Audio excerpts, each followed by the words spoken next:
My next guest is a Cert Global Life, Love, Trauma, Recovery, and Mindset Coach. She specializes in helping adults heal from unconscious childhood and love relationship trauma. She's also the host of the phenomenal podcast, Lessons in Life and Love. Ladies and gentlemen, she's in the talk of the town right now.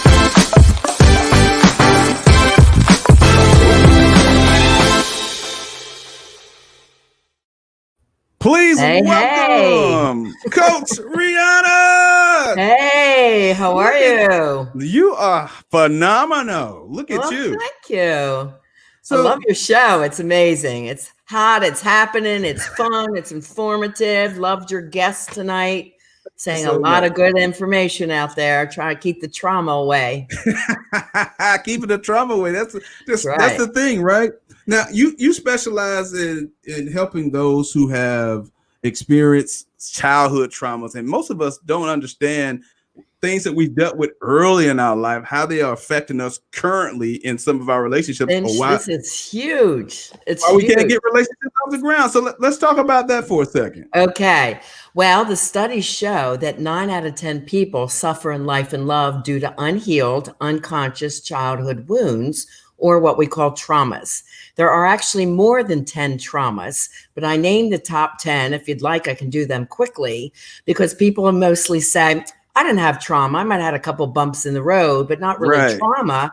And then they hear the top 10. It's like, whoa, wait a minute. And then they hear how they relate to jealousy, control, anxiety, love addiction, depression, and then it's like, oh, now they understand where this is coming from.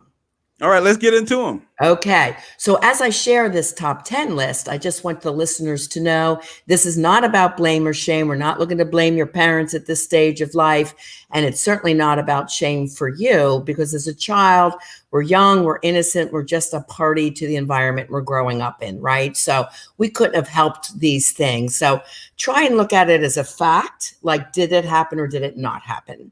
So the first one is around addiction. Did your caretakers, mom or dad, have any addiction? And there's 12 that I name. There's drugs, alcohol, sex, meaning you knew your parent was cheating and couldn't talk about it, porn, gambling, hoarding, spending, eating, gaming, TV watching, workaholism, and a newest one, social media addiction. So that's the addiction, number 1. Number 2 is a big one, verbal abuse. Now, you could have witnessed mom or dad fighting and yelling, or that yelling could have come towards you, or more subtly, you could have had verbal put downs like, why don't you change that? You don't look good in that, or you look a little fat in that. Things like that, or not hearing the words, I love you, or getting compliments like, great job, kiddo, I'm proud of you. These verbal messages are extremely important to grow kids up with confidence and self-esteem. So if you are hearing the negative messages or being yelled at, another type of verbal abuse is not being talked to at all. In other words, passive aggressive, they were mad at you and didn't talk to you for several hours or days. So verbal's a big one. The third one is emotional abuse or neglect. The fourth one is any kind of physical abuse. And then that could have been outside of the home too. So even if your home life was perfect and you walked to school and you got beat up by a bully every day, that's still childhood trauma, but outside of the home. Okay. So any kind of physical abuse or hitting, also sexual abuse, rape, or molestation, that all falls in the same category. Okay. Next one is abandonment. And this causes a lot of different issues in adulthood. And there's 2 types. There's fault and no fault abandonment. So a no fault abandonment would be a parent that happened to die early. If they went off to war, and I worked a lot in the schools with kids of trauma when they were going off, and the kids can't concentrate. They're worried if mom and dad are going to come home safe. Right. So this is a big one. Or like the one I had, my dad was on the road traveling a lot, but that's how he supported the family. Right. And what made it worse is we didn't know where he was because he was FBI and CIA. Whoa. So we couldn't tell the family. And I remember asking as a kid, where's dad? When's he coming home? And my mom's, well, I don't know where he is, in disgust. So it's one of those, if the parents on the road a lot, but that's how they support you. It's no fault. Okay, now fault abandonments are different. If you never were in that child's life, if you were in that child's life while you were with the other partner and then broke up and you don't see the child, or even people within the home, but they're not emotionally connected. They're not going to the kids' sporting events or supporting them or helping them with homework. They're just kind of shutting down and not emotionally involved. Right. Okay. All right. The next one is if you were adopted, part of foster care, or needed to go live in another person's home because your parents couldn't take care of you. Trauma number 7 is also one of the most profound. I call that personal trauma. So that's if you felt different in any way as you were a child. You could have been an overweight and chubby child, skinny and gawky and called a nerd. You could have had asthma, so you couldn't have been on the sport teams, or African American in an all Caucasian school and felt different, or our kids coming out as LGBTQ and didn't feel that they would be accepted, right? So there's so many messages around, I'm not good enough, I'm not worthy enough. So anything like that, of course, being bullied or teased is a big one. Now, what about being a chubby adult? Well, hopefully by then you've grown into your own adulthood and you're proud of whatever you are. Chubby, thin, it doesn't matter, because the heart is what's most important, the personality, of course. Coach Reed, somebody would disagree with that. The heart. That's what's most important. Well, there's some adults right now dealing with some self-image issues, and they stem from some of those things you talked about that have happened to them as a child, and they haven't been able to put those things into focus. What would you say to someone who's watching or listening right now who may be unaware of what some of their childhood things are affecting them from their parents, like their relationship with their mother or lack relationship with their father? Let's go into that a little bit. How do these show up? Okay. Number 8 was sibling trauma, feeling not as good as your sibling. Number 9 was growing up. It's family trauma. So maybe growing up in a dangerous neighborhood, moving a lot like the military families have to, and being displaced into schools. And also a big one in trauma, number 9, is community trauma, which we're all experiencing today with COVID. Right. All around the world. So when people say, well, I didn't have trauma, my kids don't have trauma, guess what? We're all impacted with trauma today, gang. So, that's why they say 90% of us have it. And the standing joke is the other 10% are sociopathic and say nothing's wrong with me. So we all have something. And then trauma number 10 was mental health issues in mom or dad. The 2 most difficult was bipolar or borderline personality. So once you can identify, the first step is identifying some of the things you might have experienced, like what I had to do. And it's like, oh yeah, I remember asking this about my father. So just kind of going back into your childhood and seeing which ones you have. Then in your adult life, there's something called RSS, Relationship Repetition Syndrome. And this is someone that chooses a toxic person over and over and over again. Swear they're going to get it different this time after writing 15 self-help books, and then they still attach to a toxic personality type. They're there, why do I do this? Right. Well, it's the childhood dynamics that are still unhealed.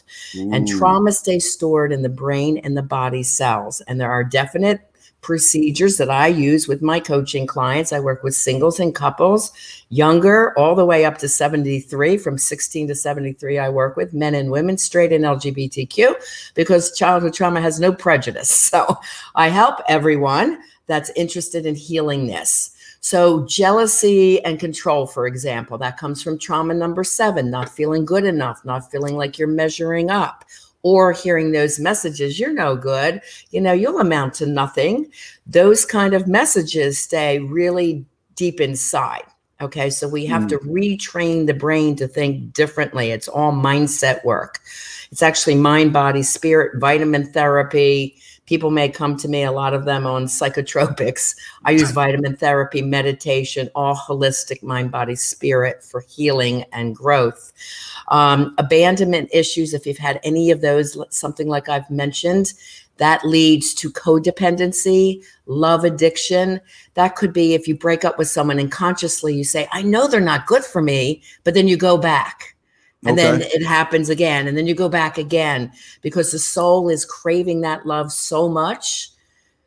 So we have to teach someone like that more self-love, right? And more conscious awareness to what they're attracting. Plus, let's face it, Finch, none of us got the dating skills we should have been taught in high school or college. And I have a triple master's in psychology. You would think, why don't we teach that to them? Because they're out there being a counselor and a coach. Right. So this was all based on over 2 years of heavy research. When I was in a relationship, someone that self-sabotaged, as I would describe them, as a Dr. Jekyll and Mr. Hyde. Okay. This is part of the sociopathic personality, where to the public, they're larger than life and everyone loves them and friendly and everything seems rosy on the outside. And then Mr. Hyde, just like the Broadway show, is a hidden personality type. And they have a whole secret life. And eventually that secret life will explode and it impacts the people you're in love with, the family members. He lost his job, his reputation in the community, the whole 9 yards. And one of his comments was, I don't know why I sabotage everything I love. And I said, I don't know either, but I'm going to figure it out. Because this was not talked about when that happened. And it was up to me. I felt, this is my mission. I'm on a mad mission to change the way the world loves. So this was the education from the research. And I think it's so valuable for people to know and understand this. Now, Coach Reed, could it be the cocaine that he's sniffing in the secret life? Yeah. Well, unfortunately, drugs is often a part of the secret life. All the addictions I mentioned are very often part of that secret life. Now, for those who are just joining, we're talking to Coach Reed. They just got in a relationship, Coach, and they saying, hey, I've been in this relationship 3 months, 6 months, 2 years. It seems so perfect. And then it goes left. Why do things turn toxic so fast? What would you have to say to them about that? Okay, well, people of trauma attract people of trauma. You see, so once you're clear of the traumas, you know the red flags to be looking for early on. And let's face it, the sociopathic personality type appears perfect. And that's what makes it hard. They are romantic. They'll give you lots of attention. They'll blow up your phone with texts and calls and give you gifts early on. And everyone's there, wow, this is a perfect person for me. But then it becomes obsessive or controlling, like, why did you come home late? Or they try separating you from your friends or your family members. So the research shows that the toxic behavior starts emerging 4 to 9 months in, or as soon as something starts to get more serious. So it could be asking to be exclusive, or an engagement, or moving in together, a marriage, or a child. This is when the personality can start really changing. Mood disorders come in, maybe more engaging in substances, more alcohol, more pot, things like that, because they're not able to hold it together, so to speak. They still call it pot. I guess so. That was my generation. Weed, I don't know. What do you call it? They call it reefer. Weed. Oh, all right. Yeah, they have so many names for marijuana today. It's ridiculous. We couldn't keep up. So here's a question here. Should you be giving unconditional love to conditional relationships? I say you need to know what an emotionally healthy, evolved, and conscious relationship is before you enter one. So let me break that down. Evolved means being your highest and your best self. So for all you singles out there, you want to feel amazing about yourself, self-love, your life. You're not looking for someone to rescue you. You're not looking to move in on someone or be a part of their job. Like, your life is together. You're happy. You're evolved. There's no cheap drama in your life, right? So your life is solid, because when it is, you're not going to settle for someone else's who isn't, right? So that's what evolved is. Emotionally healthy is there's no baggage going on. There's no mood disorders. There's no addictions. Actually, spirituality, having some kind of a higher faith, shows in research 2 people of higher faith that are together have the best and longest lasting, most honorable relationships. So that should be a trait people are looking for. And, they just have 2 people who have their life together, then create a fantastic future as a couple. So that's what you're looking for. So for people who are looking for relationships during a pandemic, and, things have changed so much for us in these last 8-9 months. What advice would you give someone looking to meet someone now? Because studies show that about 58% of people say online dating is the route to go? It's probably higher than that. Well, it has been for a while. Really, since the DUI laws got more stricter, people aren't hanging out and drinking at bars like they did in the 70s. That was part of my generation. That's what we did before online dating. So since then, people have turned to online dating. The thing I like about it, when you write a good profile, and yes, there is a science to it, you can really meet the type of person that you want to meet. You're not looking for hundreds of people to write you. You're looking for select few people to correspond with. And then you text only a little bit. You ask for a last name, and then you have a phone call. I would not talk to anyone without getting a last name. I would Google search them. If they're a professional, they should have presence online, on LinkedIn or something around their business. If they don't, I would be skeptical. But I would say that. And then you have a brief conversation, ask a few questions. By then, and you could have a Zoom conversation as well. And then I would meet out, but I do have the conversations. I tell my clients to say, I have been self-hibernating for 2 weeks, so I know I'm safe. I'm not going to the gym. I'm not out amongst a bunch of people. I do wear a mask in public. Mm-hmm. Do you feel the same? Are you doing the same kind of practices? And if they're not, then I would not meet them in person. So do your due diligence, ask the questions. You can meet them online, but I'd be very hesitant to give them a whole lot of information before you really actually meet them. Okay. All right. Yeah. Coach Rhea is here. She's teaching you guys about some of the traumas that may affect your life, not just your love life, but your entire life. That's right. Coach, tell them how they can connect with you online. Sure. The best place is my website, rianamilne.com. There you can get my free ebook, Why 9 out of 10 People Struggle in Life and Love, and How to Have the Love You Deserve. The childhood trauma checklist is in there. Also, there are 4 free love tests on there. My podcast, I have 101 shows now. It's called Lessons in Life and Love with Coach Riana Milne. Check that out on your favorite podcast app. Facebook is where I post the most, and it's Coach Riana Milne on Facebook. And my books, Love Beyond Your Dreams, Break Free of Toxic Relationships to Have the Love You Deserve, is #1 bestseller on Amazon, 400 pages full of information you need to know before you go out on that next date. And Live Beyond Your Dreams, From Fear and Doubt to Personal Power, Purpose, and Success, is all about the mindset for success in life, love, and business. Well, thank you so much for coming. I gave you a nickname. I called you Coach Rhea. I love it. Do you know my best friends call me Rhea? I'm like, I'm very flattered, Finch, that you call me Rhea already. Yeah, that's all my buddies call me that. That means now we're buddies stage. That's great. We're going to be buddies for life. I got to have you back too later on in the year. Anytime. I've got tons to talk about. Well, thank you so much for joining us. Coach Rhea, ladies and gentlemen, please check her out on her podcast and make sure you stop by our website and buy some of her books. Thank you. When we come back, we have the Harvard graduate who wants to teach you how to date like a woman. Oh my goodness. You guys don't want to miss it. We'll be right back. It's Off the Fence. I'm Finch. Yo. You're in the mix. The world's finest, man. DJ. Off the radio on the tele.